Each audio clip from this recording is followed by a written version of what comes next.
at locations in Barcelona and several cities nearby. Around 250 officers taking part in the biggest operation yet against Nigerian crime bosses who call themselves the Air Lords. Around 8 a.m. they close in on an apartment block.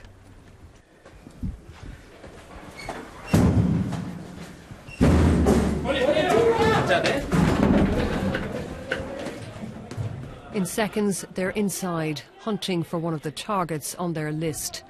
They find him, still in bed.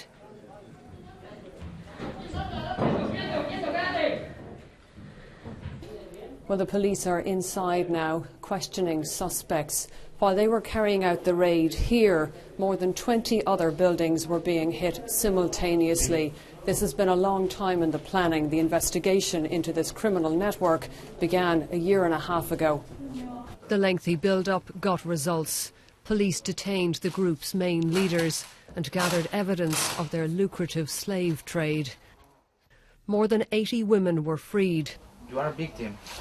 Some with young children. The gang charges its victims about £28,000 to get to Spain, then forces them into prostitution to pay off the debt. Police say those arrested are part of a sophisticated criminal enterprise that spans the globe, with representatives in cities in the Middle East, Africa, the US and the EU.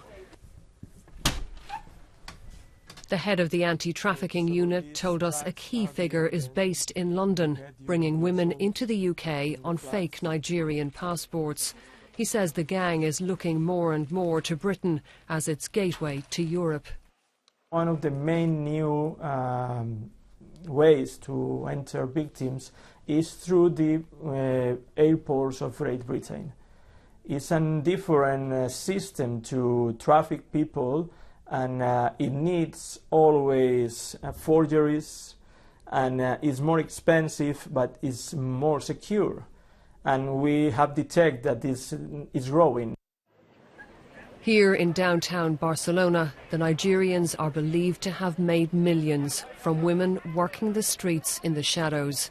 They are kept in line by threats to their families back home and by physical abuse from madams who act as enforcers.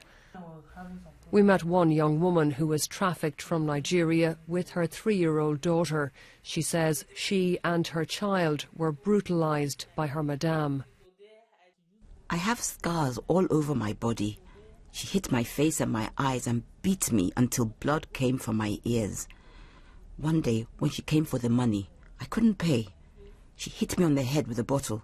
My child was hit many times. She promised to kill her. Police hope more women will be able to escape the streets here now the Nigerian traffickers have been rounded up. But they say their barbaric trade in human beings will continue elsewhere, including Britain. Orla Guerin, BBC News, Barcelona.